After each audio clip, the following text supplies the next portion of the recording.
9ാം ക്ലാസ്സിലെ അടിസ്ഥാന പാഠാവലി ബെന്യാമിൻ്റെ മണൽക്കൂനകൾക്കിടയിലൂടെ വളരെ പ്രധാനപ്പെട്ട ഒരു പാഠഭാഗമാണിത്. നാട്ടിൽ മണൽവാരൽ തൊഴിലാളിയായിരുന്നു നജീബ്. ജീവിത പ്രയാസങ്ങളിൽ നിന്ന് രക്ഷ നേടാൻ ഏറെ പ്രതീക്ഷകളോടെ ഗൾഫിലേക്ക് പോകാൻ ഒരുങ്ങുന്നു. കൂടെ പരിചയക്കാരനായ ഹക്കീമുണ്ട്. ബോംബെ വഴി സൗദി അറേബ്യയിലേക്ക് പുറപ്പെടുന്ന അവർക്ക് അയൽക്കാരനായിരുന്ന ശശി ബോംബെയിൽ വെച്ച് എല്ലാ സഹായവും ചെയ്തു കൊടുക്കുന്നു. റിയാദിൽ വിമാനം ഇറങ്ങിയ അവർ എയർപോർട്ടിൽ ഏറെ നേരം അർബാബിനെ, അതായത് സ്പോൺസർ, കാത്തിരുന്നു. ഇതിനിടയിൽ അവിടെ എത്തിയ ആൾ തങ്ങളുടെ അർബാബാണെന്ന് കരുതി രണ്ടുപേരും അയാൾക്കൊപ്പം പോകുന്നു. കണ്ടില്ലേ, അർബാബാണെന്ന് പറഞ്ഞ് വേറെ ആരുടെ കൂടെ പോവുക. ഞാൻ കണ്ടിട്ടുള്ളതിൽ വെച്ച് ഏറ്റവും പഴക്കം ചെന്ന ഒരു വണ്ടിയായിരുന്നു എൻ്റെ അർബാബിൻ്റെ. അതായത് നമ്മൾ പറയില്ലേ, വെറും തുരുമ്പാണ് വണ്ടി എന്നൊക്കെ പറയില്ലേ, അന്ന് പറഞ്ഞ എൻ്റെ കൂട്ടൊരു പാട്ടവണ്ടിയായിരുന്നു എൻ്റെ അർബാബിൻ്റേത്. ഡോറും ബോണറ്റും ഒപ്പം പെയിൻ്റ് ഇളകി തുരുമ്പ് പിടിച്ചിരിക്കുന്നു, ആകെ തുരുമ്പ്. ഡോറുകളുടെ ലോക്ക് നഷ്ടപ്പെട്ട് കയറുകൊണ്ട് കെട്ടി വച്ചിരിക്കുകയാണ്. കണ്ടില്ല, ഇങ്ങനത്തെ വണ്ടികൾ ഭയങ്കരമാണ്. നമുക്കതിലൊക്കെ കയറി കഴിഞ്ഞാൽ വളരെ ബുദ്ധിമുട്ടായിരിക്കും. സീറ്റിൻ്റെ കുഷ്യൻ ഇളകി സ്പ്രിങ്ങുകൾ വെളിയിൽ കാണാമായിരുന്നു. കൊള്ളാം. വണ്ടിക്ക് അടുത്തെത്തിയതും അർബാബ് എൻ്റെ ബാഗ് തട്ടിപ്പറിച്ച് വണ്ടിയുടെ പിറകിലെ തുറന്ന ഭാഗത്തേക്ക് ഒറ്റയേറ്. അർബാബ്, എൻ്റെ ഉമ്മ തന്നയച്ച മീനച്ചാർ, എൻ്റെ സൈനുവിൻ്റെ നാരങ്ങ അച്ചാർ, എൻ്റെ ചങ്കു പൊള്ളിപ്പോയി. സാധാരണ ഗൾഫിലൊക്കെ പോകുന്നുണ്ടെങ്കിൽ അല്ലെ എവിടെയെങ്കിലുമൊക്കെ പോകുമ്പോഴൊക്കെ വീട്ടിൽ നിന്ന് അച്ചാറ്, ഉപ്പേരി, ഇങ്ങനെയൊക്കെയുള്ള സാധനങ്ങൾ കൊടുത്തയക്കും. ഇതെല്ലാം കുപ്പികളിലായിരിക്കും. ഇയാൾ ഈ വലിച്ചെറിഞ്ഞപ്പോൾ തന്നെ അതെല്ലാം കൂടെ പൊട്ടിയോ എന്നുള്ളൊരു സംശയം കൊണ്ടാണ് അദ്ദേഹം വിളിച്ചു കൂവിയത്. എന്തുവാ, എൻ്റെ അർബാബെ എന്ന് വിളിച്ചു കൂവിയത്. ഹക്കീമിൻ്റെ ബാഗ് തട്ടിപ്പറിക്കുന്നതിന് മുൻപ് അവൻ അത് ഓടിക്കൊണ്ടുപോയി പിറകിൽ വെച്ചു. അവൻ്റെ കയ്യിൽ അച്ചാറും വെളിച്ചെണ്ണയും അടക്കം കുപ്പി ഐറ്റംസ് കുറേയേറെ ഉണ്ടായിരുന്നു. കണ്ടില്ലേ, കുപ്പികളിലാണ് ഇതെല്ലാം ഉണ്ടാക്കി പാക്ക് ചെയ്തിരിക്കുന്നത്. അപ്പോൾ എടുത്തെറിയുകയൊക്കെ ചെയ്യാമെന്ന് പറഞ്ഞു കഴിഞ്ഞാൽ അത് ചിലപ്പോൾ പൊട്ടിപ്പോകാനുള്ള സാധ്യതയുണ്ട്. അർബാബ് ഡ്രൈവറെ വശത്തെ വാതിൽ തുറന്ന് സീറ്റിലേക്ക് ചാടി കയറിയിരുന്നു. സത്യത്തിൽ ഡ്രൈവറെ കൂടാതെ മറ്റൊരാൾ കൂടി ഇരിക്കാനുള്ള സ്ഥലമേ ക്യാബിൻ്റെ ഉള്ളിലുള്ളൂ. ഞാനും ഹക്കീമും കൂടി എങ്ങനെയെങ്കിലും ഞെക്കിയിരിക്കാം. ഞാൻ മറുഡോർ തുറക്കാനാഞ്ഞതും അർബാബ് എന്തോ ഒന്ന് അലറി. അർബാബ് ഇത്തിരി ദേഷ്യക്കാരനാണെന്ന് നമുക്ക് പറയാം. ഞാൻ ഞെട്ടി പിറകോട്ട് മാറി. അർബാബ് പുറകിലേക്ക് കൈ ചൂണ്ടി. ഒന്നും മനസ്സിലാവാതെ ഞങ്ങൾ ഡോറിൽ പിടിച്ചു തന്നെ നിന്നു.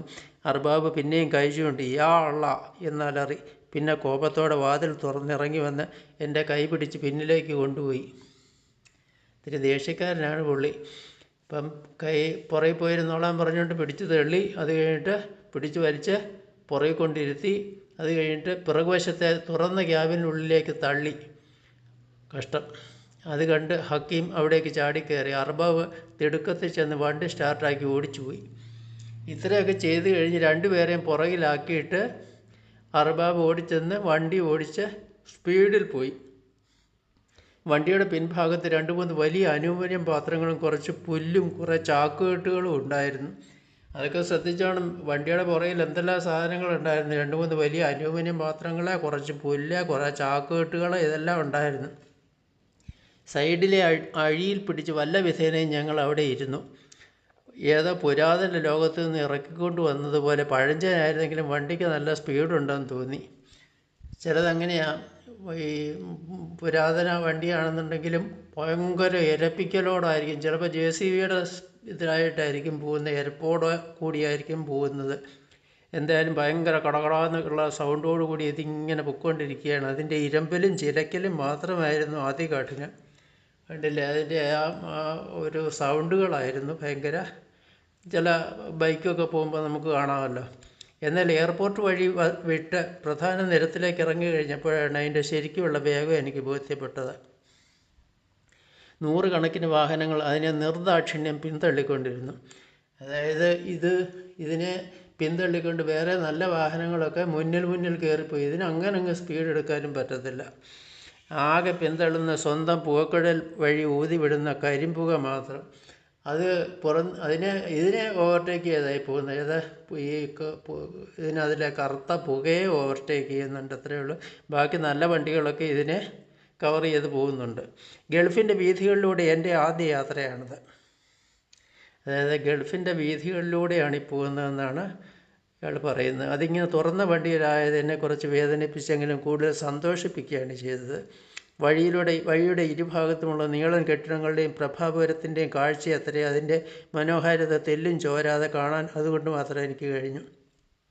അപ്പോൾ ഗൾഫാണെന്ന് കരുതി ഇങ്ങനെ പുറത്തേക്ക് നോക്കിയിരിക്കുകയാണ്. അപ്പോൾ അവിടുത്തെ ഒരുപാട് കാഴ്ചകളിങ്ങനെ അദ്ദേഹം കാണുന്നുണ്ട്. അർബാബിനൊപ്പം മുൻ സീറ്റിലാണ് ഞാൻ ഇരുന്നതെങ്കിൽ എനിക്ക് ഗൾഫിനെ അതിൻ്റെ പൂർണ്ണതയിൽ ഇങ്ങനെ കാണാൻ കഴിയുമായിരുന്നു. അപ്പം ഗൾഫിനെ പൂർണ്ണമായിട്ട് കണ്ടുകൊണ്ടാണ് ഇദ്ദേഹം ബാക്കിലിരിക്കുന്നത്.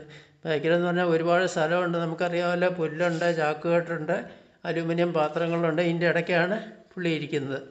വഴിയിൽ രാത്രി പിറന്നിരുന്നത് കൊണ്ട് മറ്റു വാഹനങ്ങളിൽ സഞ്ചരിക്കുന്ന ആർക്കും ഞങ്ങളെ കാണാനും കഴിയും. അപ്പം ഇരുട്ടായി തുടങ്ങി. ഇരുട്ടായി കഴിഞ്ഞ് കഴിഞ്ഞാൽ എവർ കിടന്നുറങ്ങുന്നോ എവരെയോ ആർക്കും കാണാൻ പറ്റില്ല. എത്ര നേരം ആ പിന്തിരിപ്പ് യാത്ര നീണ്ടെന്ന് എനിക്ക് തന്നെ നിശ്ചയമില്ല. ഹക്കീമിന് ഒട്ടുമേ നിശ്ചയമുണ്ടായിരുന്നിരിക്കില്ല. നഗരത്തിൻ്റെ പ്രഭാപുരം പതിയെ അസ്തമിക്കുകയായിരുന്നു. നീളൻ പാതകൾ നഗരം വിട്ടൊഴിയുന്നത് ഞാൻ അറിഞ്ഞു. ഞങ്ങളെ കടന്നു പോകുന്ന വാഹനങ്ങളുടെ എണ്ണവും കുറഞ്ഞു. വെളിച്ചമെന്നത് ഈ തെരുവിൽ ഇടപെട്ട് തെളിയുന്ന നിയോൺ വെളിച്ചം മാത്രമായി. അതായത് വളരെ രാത്രിയായി ആ യാത്ര. കുറേ നേരം കൂടി കഴിഞ്ഞപ്പോൾ യാത്ര നീളൻ പാതകൾ ഉപേക്ഷിച്ച് ഇടവഴിയിലേക്ക് തിരിയുന്നത് ഞാൻ അറിഞ്ഞു. പ്രകാശമെന്നത് ഇപ്പോൾ വളരെ അകലെ വരുന്ന വിളക്കുകാലുകൾ മാത്രമായി. ഇടയ്ക്കെപ്പോഴും നോക്കിയപ്പോൾ ഹക്കീം ആ ചാരിയിരിപ്പിൽ ഉറങ്ങിക്കഴിഞ്ഞിരുന്നു. അപ്പോൾ കൂടെയുള്ള ഹക്കീം എന്ന് പറഞ്ഞ ആൾ വളരെ യാത്രാക്ഷീണം കൊണ്ടായിരിക്കും. അയാൾ ചട്ടിലങ്ങനല്ലേ അങ്ങോട്ട് ചെന്നിരിക്കുമ്പോഴേ അങ്ങ് ഉറക്കം തൂങ്ങി. അങ്ങനെ പുള്ളി ഹക്കീം ഉറങ്ങിത്തുടങ്ങി. നല്ല യാത്രാക്ഷീണം കാണും, ഉറങ്ങിക്കോട്ടെ എന്ന് ഞാനും വിചാരിച്ചു. യാത്ര ഇടവഴികൾ വിട്ട് മൺപാതയിലേക്ക് പ്രവേശിക്കുന്നത് ഞാൻ അറിഞ്ഞപ്പോൾ പ്രകാശം പൂർണ്ണമായി ഇല്ലാതായി കഴിഞ്ഞിരുന്നു. പിന്നെ അന്ധകാരം മാത്രം. പൊടിപടലം പറത്തിക്കൊണ്ട് ആ വാഹനം മൺകൂനകൾക്കിടയിലൂടെ ഓടിക്കൊണ്ടേയിരുന്നു. ഈ വാഹനം എവരെയും വഹിച്ചുകൊണ്ട് അങ്ങോടുകയാണ് ചെയ്യുന്നത്. വിമാനത്തിൽ നിന്ന് എത്രയോ മണിക്കൂറുകൾക്ക് മുൻപ് കിട്ടിയ ഇത്തിരി പച്ച വെളിച്ചം മാത്രമായിരുന്നു എൻ്റെ അന്നത്തെ അതുവരെയുള്ള ആഹാരം. അതായത് ഈ കുടൽ കരിയുന്നു എന്നൊക്കെ പറയത്തില്ലേ, വിശപ്പ് കൊണ്ട് എന്ന് പറഞ്ഞ പോലെ ആകപ്പാടെ വിശന്ന് ഒലയുകയാണ് ഈ രണ്ട് കക്ഷികളും. ഒരാൾ ഉറങ്ങുകയാണെങ്കിൽ ഒന്നും അറിയാനൊക്കത്തില്ല. വല്ലതും കഴിച്ചിട്ടിറങ്ങാൻ ശശി നിർബന്ധിച്ചിട്ടും കാലത്തെ വെപ്രാളത്തിന് കഴിക്കാൻ തോന്നിയിരുന്നില്ല. ചില നിർബന്ധിക്കും. യാത്രയൊക്കെ ആകുന്നുണ്ടെങ്കിൽ നമ്മളും അങ്ങനെയൊക്കെയല്ലേ, ഒന്നും കഴിക്കാൻ കുറച്ച് മതി എന്ന് പറഞ്ഞാൽ ഒന്നും കഴിക്കില്ല. വിമാനത്തിൽ നിന്ന് കിട്ടിയ എന്തൊക്കെയോ ആഹാരങ്ങൾ കഴിക്കേണ്ട വിധം നിശ്ചയമില്ലായിരുന്നതിനാൽ കഴിക്കാനും പറ്റിയില്ല. വിമാനത്തിൽ എന്നൊക്കെ പറയുമ്പോൾ ഒരു പ്രത്യേക ടൈപ്പിലുള്ള ഭക്ഷണങ്ങളായിരിക്കും തരുന്നത്. അത് നമുക്ക് എങ്ങനെ കഴിക്കണം, ഏതാണ് നമ്മൾ ദിവസം കഴിക്കുന്ന പോലുള്ള അല്ലാത്തത് കൊണ്ട് അദ്ദേഹത്തിന് കഴിക്കാനും സാധിച്ചില്ല. എനിക്ക് സത്യത്തിൽ നന്നായി വിശക്കുന്നുണ്ടായിരുന്നു. ഒരു പ്രാവശ്യം മണൽ വാരി കരയ്ക്ക് അടുപ്പിക്കുമ്പോഴുണ്ടാകുന്ന മാതിരിയുള്ള കത്തുന്ന വിശപ്പ്. അപ്പം അതിഭയങ്കര വിശപ്പാണ് ഈ പുള്ളിക്ക്. എയർപോർട്ടിൽ വെച്ച് ഞാൻ വിശപ്പിൻ്റെ കാര്യം പറഞ്ഞപ്പോൾ ഞാനിപ്പോൾ വിശന്ന് ചത്തേക്കുമെന്നാണ് ഹക്കീം പറഞ്ഞത്. അപ്പോൾ ഹക്കീമിന് അന്നേരം മുതലേ വിശപ്പുണ്ട്. അർബാബ്, ഈ വണ്ടി എവിടേക്കെങ്കിലും ഒന്ന് നിർത്തി ഞങ്ങൾക്കിത്തിരി ആഹാരം വാങ്ങിച്ചു തരൂ, ഞങ്ങൾക്കിത്തിരി വെള്ളം മേടിച്ചു തരൂ എന്ന് അലറി വിളിക്കണമെന്നുണ്ടായിരുന്നു. ഇങ്ങനെയൊക്കെ പറയണമെന്നുണ്ടായിരുന്നു. പക്ഷേ പുള്ളി അർബാബ് ഭയങ്കര ദേഷ്യക്കാരനാണ്. അയാൾ വേണമെന്നുണ്ടെങ്കിൽ വണ്ടി നിർത്തിയിട്ട് വന്ന് എന്തെങ്കിലുമൊക്കെ ഉപദ്രവിച്ചെന്നിരിക്കും. അതുകൊണ്ട് മിണ്ടിയില്ല. ഞങ്ങൾക്കിത്തിരി വെള്ളം മേടിച്ചു തരൂ എന്നൊക്കെ അലറി വിളിക്കണമെന്നുണ്ടായിരുന്നു. പക്ഷേ ശബ്ദം തൊണ്ടയിൽ കുരുങ്ങിക്കിടക്കുന്നതല്ല, ഒട്ടും പുറത്തേക്ക് വന്നതേ ഇല്ല. പേടിയായിരുന്നു. ആ നിലവിളി അർബാബിന് ഇഷ്ടമായില്ലെങ്കിലോ എന്ന പേടി. അത് തന്നെയുമല്ല, കനത്ത ഇരുട്ടല്ലാതെ ആഹാരം കഴിക്കാൻ പാകത്തിൽ കടകൾ എന്തെങ്കിലും ഉള്ളതിൻ്റെ സൂചന വഴി കാണിച്ചതുമില്ല. ഇപ്പോൾ പോകുന്ന വഴിക്ക് അങ്ങനെയുള്ള കടകളൊന്നും കാണുന്നുമില്ല. അല്ലേ പറയാം, ഇവിടെ ഒന്ന് നിർത്തൂ. നമ്മളൊക്കെ വണ്ടിയിൽ പോകുമ്പോൾ അങ്ങനെയാണല്ലോ, ആ ഹോട്ടലിൻ്റെ വാതിൽക്കലൊന്ന് നിർത്താൻ നമ്മൾ പറയും. പക്ഷേ ഇവിടെ അങ്ങനെ പോലുമില്ല. വണ്ടി മൺപാതയിലൂടെ ഓട്ടം തുടങ്ങിയിട്ട് തന്നെ മണിക്കൂറുകൾ ഒന്നെങ്കിലും പിന്നിട്ടിരിക്കണം. കുലുങ്ങി എനിക്ക് നടുവേദനിക്കാൻ തുടങ്ങിയിരിക്കുന്നു. ശ്വസിക്കാൻ ബുദ്ധിമുട്ടുള്ള വിധത്തിൽ പൊടിപടലം ഉയർന്നു പൊങ്ങുന്നുണ്ട്. എന്തൊരു യാത്രയാണിത് എൻ്റെ പടച്ചോനെ, ഞാൻ അറിയാതെ പറഞ്ഞുപോയി. വണ്ടി ഇതൊന്നും ശ്രദ്ധിക്കുന്നില്ല. അർബാബിന് ഇതൊന്നും ഇവരുടെ വിശപ്പൊന്നും ഒരു പ്രശ്നമേ അല്ല. അയാൾ വണ്ടി വളരെ സ്പീഡിൽ ഓടിച്ചു പോവുകയാണ്. അപ്പം ഈ മൺകൂനകളുടെയൊക്കെ പൊടിപടലങ്ങൾ പടർത്തിക്കൊണ്ടാണ് ഓടുന്നത്. അന്നേരം മുതൽ എന്തെന്നറിയാത്ത ഭീതി ഒരു മണിയനീച്ചയെ പോലെ എൻ്റെ മനസ്സിനെ വലം വെച്ചോടെ. മണിയനീച്ച അറിയാമല്ലോ, ഒരു സാധാരണ കൊച്ച് 10 ഈച്ച ചേരുന്നതാണ് ഒരു മണിയനീച്ച. അകാരണമായ ഒരു സംശയം മനസ്സിനെ ഇറക്കാൻ തുടങ്ങി. ഞാൻ മോഹിച്ച തരം, ഞാൻ സ്വപ്നം കണ്ട തരം ഒരു ഗൾഫിലേക്കല്ല എൻ്റെ യാത്ര നീളുന്നതെന്നൊരു തോന്നൽ, വെറുതെ ഒരു തോന്നൽ. ഞാൻ ആരിൽ നിന്നൊക്കെയോ കേട്ടറിഞ്ഞ ഗൾഫ് ഇങ്ങനെയൊന്നുമല്ല. നമുക്കറിയാമല്ലോ, ഗൾഫിനെക്കുറിച്ച് പറഞ്ഞിട്ടുള്ള ഒരുപാട് കാര്യങ്ങൾ നമ്മുടെ അറിയാം. വളരെ മനോഹരമായ ഒരു തീരമാണ് ഗൾഫ് എന്നൊക്കെ പറയുന്നത്. അപ്പോൾ അവിടെ അതുണ്ട് ഇതുണ്ടെന്നൊക്കെ നമുക്കറിയാം. പക്ഷേ ഈ ആളിനും അതൊക്കെ അറിയാം. പക്ഷേ ഈ പോകുന്ന വഴി എന്ന് പറയുന്നത് ഗൾഫിൻ്റെതായ യാതൊരുവിധ കാര്യങ്ങളും ഉള്ളതായിട്ട് ആൾക്ക് തോന്നുന്നില്ല. എന്തോ എവിടെ ഒരു കുഴപ്പം മണക്കുന്നത് പോലെ, ഒന്നും വ്യക്തമല്ല. ഈ സംശയം ഹക്കീമിനോട് പങ്കുവച്ചിരുന്നെങ്കിൽ അല്പം ആശ്വാസം കിട്ടുമായിരുന്നു. കൂട്ടുകാരനോട് പറയാമായിരുന്നു. അപ്പോൾ കൂട്ടുകാരൻ എന്തെങ്കിലും പറഞ്ഞ് സമാധാനിപ്പിച്ചായിരുന്നു. പക്ഷേ കൂട്ടുകാരൻ അഗാധ നിദ്രയിലാണ്, ഉറക്കത്തിലാണ്. എന്നാൽ അവൻ നല്ല ഉറക്കമാണ്. ഉറങ്ങട്ടെ. ഒരുപക്ഷെ എൻ്റെ ആധി കേട്ടിരുന്നെങ്കിൽ അവൻ അപ്പോഴേ കരച്ചിൽ തുടങ്ങുമായിരുന്നിരിക്കണം. പക്ഷെ ചിലപ്പം ആശ്വസിപ്പിക്കും, ചിലപ്പോൾ ഇത് കേട്ട് ഭയങ്കര കരച്ചിലായിരിക്കും അവിടെ കിടന്നുണ്ട്. അപ്പോൾ അതുകൊണ്ട് പറയാതിരിക്കുന്നതും നല്ലതാണെന്ന് തോന്നി. സമയം എത്രയായെന്ന് അറിയാൻ യാതൊരു മാർഗവും ഉണ്ടായിരുന്നില്ല. ശരിക്കും വാച്ച് ഊരി കൊടുക്കാൻ തോന്നിയ നിമിഷത്തെ വീണ്ടും ശപിച്ചു. ശശിയിടയിലെ വാച്ച് ഊരി കൊടുത്തുകൊണ്ട് സമയം അറിയാനും പറ്റുന്നില്ല. അല്ലെങ്കിൽ എത്തുമ്പോൾ എത്തട്ടെ, സമയം അറിഞ്ഞിട്ട് എന്ത് ചെയ്യാൻ?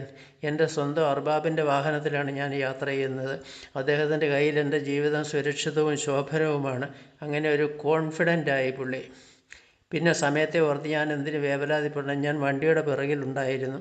ഒരു പുൽക്കെട്ടിലേക്ക് തല മെല്ലെ ചായച്ചു വെച്ച് കിടന്നു. മേലെ ആകാശത്തെ നക്ഷത്രങ്ങൾ അവയുടെ വെളിച്ചം ഒളിപ്പിച്ച് ഉറക്കത്തിലായിരുന്നു.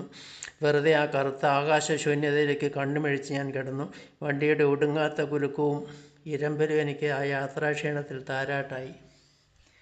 അപ്പോൾ കിടന്നു കഴിഞ്ഞപ്പോഴത്തേക്ക് ഇതിൻ്റെ കുലുക്കവും ഇതിനൊരു ഭയങ്കര സൗണ്ടും ഇതെല്ലാം കൂടെ എനിക്കൊരു താരാട്ട് പോലെയാണെന്നാണ് ആൾ പറയുന്നത്. ആ കിടപ്പിൽ കിടന്ന് ഞാൻ എപ്പോഴും ഉറങ്ങിപ്പോയി. അപ്പോൾ ബെന്യാമിൻ എഴുതിയ ആടുജീവിതത്തിൻ്റെ മനോഹരമായ സാഹിത്യമാണ് നമ്മളിപ്പോൾ വായിച്ചത്. അതിനെക്കുറിച്ച് പി. വത്സല എഴുതിയിരിക്കുന്നത്: മധുരമായ ഗദ്യം, അനുഭവ തീവ്രമായ പ്രമേയം, മലയാളിത്തം എല്ലാം ഒത്തിണങ്ങിയ നോവലാണ് ബെന്യാമിൻ്റെ ആടുജീവിതം. മരുഭൂമിയുടെ വിഭ്രാമകമായ സൗന്ദര്യം, മരുലോകത്തിൻ്റെ സവിശേഷതകൾ, ഇതൊന്നും മലയാള നോവലിൽ ഇത്ര ആഴത്തിൽ ഇതിനു മുൻപ് രേഖപ്പെടുത്തിയിട്ടില്ല. അപ്പോൾ അവിടുത്തെ ഓരോ ലൈൻസിലും നമുക്ക് ശ്രദ്ധിക്കാൻ പറ്റുന്ന അത് മരുഭൂമിയിലെ ഒരുപാട് കാഴ്ചകളും അതിനകത്തിൽ അതുമായിട്ട് ബന്ധപ്പെട്ട് നിൽക്കുന്ന ചില ദൃശ്യങ്ങളുമൊക്കെയാണ്. ഈ നോവൽ ഏറെ ഉയരത്തിലെത്തിച്ചേക്കുമെന്നും പി. വത്സല പറയുന്നു. അങ്ങനെ ആ ഭാഷയുടെയും അതിൻ്റെ അനുഭവ തീവ്രമായ പ്രമേയവും ഒക്കെ ആയതുകൊണ്ടാണ് അത് സിനിമയിലേക്ക് കൊണ്ടുവരാൻ ആൾക്കാർ എത്തിയതും അതിന് വേണ്ടിയിട്ട് അങ്ങനെ ഒരു ശ്രമം ഭയങ്കരമായിട്ട് വിജയിച്ചതും. ആടുജീവിതം വളരെ കൊമേഴ്സ്യലി തന്നെ വളരെ ഗംഭീരമായിട്ട് ആൾക്കാർ പ്രേക്ഷകരെ ഏറ്റെടുക്കുകയൊക്കെ ചെയ്തത് അതുകൊണ്ടാണ്. അപ്പോൾ അത്ര ഗംഭീരമായൊരു പ്രമേയമാണ് ഇതിൽ പരാമർശിച്ചിട്ടുള്ളത്. അപ്പം നമുക്ക് നോക്കാം. അന്നേരം മുതൽ എന്തെന്നറിയാത്തൊരു ഭീതി മണിയനീച്ചയെ പോലെ എൻ്റെ മനസ്സിനെ വലം വെച്ച് തുടങ്ങി. അതെന്താണ് ഈ പറയുന്നത്? അപ്പോൾ അന്നേരം മുതലെന്ന് പറഞ്ഞു കഴിഞ്ഞാൽ ഈ നമ്മൾ നേരത്തെ മനസ്സിൽ വെച്ചിരുന്ന അല്ലെങ്കിൽ പ്രതീക്ഷിച്ചിരുന്ന തരത്തിലുള്ള ഗൾഫല്ല, ഇങ്ങനൊന്നും അല്ല ഗൾഫ് എന്നാണ് ഈ ആളിന് തോന്നി തുടങ്ങിയിരിക്കുന്നത്. അപ്പം അന്നേരമാണ്. അപ്പോൾ അതിൻ്റെ ഈ അർബാബ് ഈ ആളിനെ വിളിച്ചുകൊണ്ട് വണ്ടിയിൽ കയറ്റി അവരെ നിഷ്കരണം പുറകിലേക്ക് തള്ളിയിട്ട് വണ്ടി വളരെ സ്പീഡിൽ വിട്ടുപോവുകയാണ്. അവിടെ എങ്ങും ഭക്ഷണമോ അങ്ങനെയൊന്നും കഴിക്കാനൊന്നും പറ്റുന്നില്ല.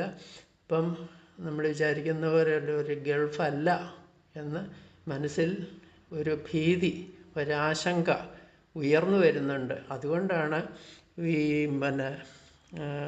ഒരു ഭീതി, ഒരു മണിയനീച്ചയെ പോലെ എൻ്റെ മനസ്സിനെ വലം വെച്ച് തുടങ്ങി എന്ന് പറയുന്നത്. പിന്നെ മരുഭൂമിയിൽ മരിക്കുന്ന രണ്ടാമത്തെയാണ്. മരുഭൂമിയിൽ മരിക്കുന്ന ഒട്ടകത്തിനറിയാം നീരുറവയുടെ ആഴം, കിണറ്റിലെ തവളയോട് ചോദിക്കൂ കടലിൻ്റെ വലിപ്പം. സച്ചിദാനന്ദൻ എഴുതിയിരിക്കുന്നതാണ്. പ്രശസ്തനായ കവി സച്ചിദാനന്ദൻ എഴുതിയിരിക്കുകയാണ്.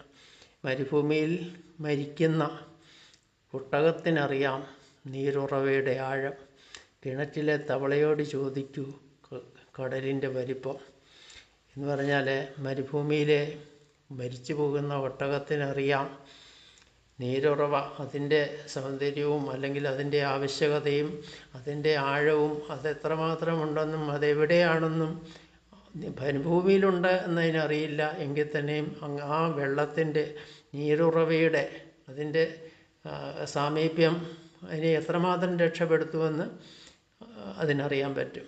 കിണറ്റിലെ തവളയോട് ചോദിക്കൂ കടലിൻ്റെ വലിപ്പം. കിണറ്റിലെ തവളയ്ക്ക് അതിൻ്റെ ചുറ്റുമുള്ളതാണ് ലോകം എന്ന് പറയുന്നത്. അതിന് പുറത്ത് വന്നു കഴിഞ്ഞാൽ അതിന് ഈ കടൽ എന്നൊക്കെ പറയുന്ന അതുപോലെയുള്ള വലിയ ജലാശയങ്ങളുടെ വലിപ്പം അന്നേരം അറിയാനേ പറ്റുള്ളൂ. പിന്നെ ഗൾഫിലെ ആദ്യ ദിവസത്തെ അനുഭവത്തെക്കുറിച്ച് നജീബ് തൻ്റെ കൂട്ടുകാരന് അയക്കാനിടയ ശബ്ദ സന്ദേശം. അപ്പോൾ ഗൾഫിലെ ആദ്യ ദിവസത്തെ എന്ന് പറയുമ്പോൾ നമ്മൾ കണ്ടതാണ്. പിന്നെ പുറത്തേക്ക് തള്ളി മാറ്റി ഇരുത്തി വണ്ടിയുടെ പുറകിൽ ഇരുത്തിയിട്ട് ചെന്ന് കയറിയപ്പോഴേ തന്നെ മറ്റേ ആൾ ഹക്കീം ഉറങ്ങിക്കഴിഞ്ഞു. ഇപ്പം നജീബ് മാത്രമായി ഇങ്ങനെ ഇതിൻ്റെ വണ്ടിയുടെ സൗണ്ടുകളും ഒക്കെ കേട്ട് ഇങ്ങനെ നിൽക്കുകയാണ്. അപ്പം മറ്റേ ഹക്കീം ഉറങ്ങിക്കഴിഞ്ഞു. ഇപ്പം ഇപ്പം ബിഷപ്പിൻ്റെ വിളിയാണെന്നുണ്ടെങ്കിൽ അതിഭയങ്കരമാണ്. അങ്ങനെയുള്ള കാര്യങ്ങൾ നമ്മുടേതായ ആ ഒരു ലാംഗ്വേജിൽ അങ്ങ് എഴുതി പോക്കൊണ്ടാൽ മതി. നമ്മൾ ഇത്രയും കേട്ട് കഴിഞ്ഞാൽ നമുക്കറിയാം അതെങ്ങനെയൊക്കെയാണ് എഴുതേണ്ടതെന്ന്. വണ്ടിയിൽ കയറിയപ്പോഴേ തന്നെ വണ്ടി വളരെ സ്പീഡിലാണ് വിട്ടു തുടങ്ങിയത്. ഈ കയറിയ ആൾക്കാരെയൊന്നും അർബാബ് ശ്രദ്ധിച്ചിരുന്നില്ല. പിന്നെ അയാൾ ഒരു ചെറിയ ദേഷ്യക്കാരനൊക്കെ ആയിരുന്നു. അപ്പം ഇവർ കാണുന്നുണ്ടെങ്കിൽ ബിഷപ്പ് അങ്ങനെയുള്ള കാര്യങ്ങളൊക്കെ ധാരാളമായിട്ടുണ്ട്. പക്ഷേ അതൊന്നും അയാൾ വകവച്ചില്ല. കുറേ ആയി കഴിഞ്ഞപ്പോഴത്തേക്ക് ഈ ഒരു സംശയം തോന്നി തുടങ്ങി. ഇതാണോ ഗൾഫ്? എൻ്റെ മനസ്സിലുണ്ടായിരുന്ന ഗൾഫ് ഇതാണെന്ന് എനിക്ക് തോന്നുന്നില്ല. അന്നേരമാണ് ഒരു മണിയനീച്ചയെ പോലെ ഭീതി മനസ്സിനെ വലം വെച്ചു. ഇങ്ങനെയൊക്കെ പറഞ്ഞിട്ട് കുറേ അങ്ങേയറ്റം വരെ എഴുതാൻ പറ്റും. വിമാനത്തിൽ നിന്നും എത്രയോ മണിക്കൂറുകൾക്ക് മുൻപ് കിട്ടിയ ഇത്തിരി പച്ച വെളിച്ചം മാത്രമായിരുന്നു എൻ്റെ അന്നത്തെ അതുവരെയുള്ള ആഹാരം. അടിവരയിട്ടിരിക്കുന്ന പദം നൽകുന്ന അർത്ഥം എന്താ? അപ്പോൾ ആ പച്ചവെള്ളം മാത്രം കുടിച്ചുകൊണ്ടാണ് ഇയാൾ അതുവരെ ഇരുന്നത്.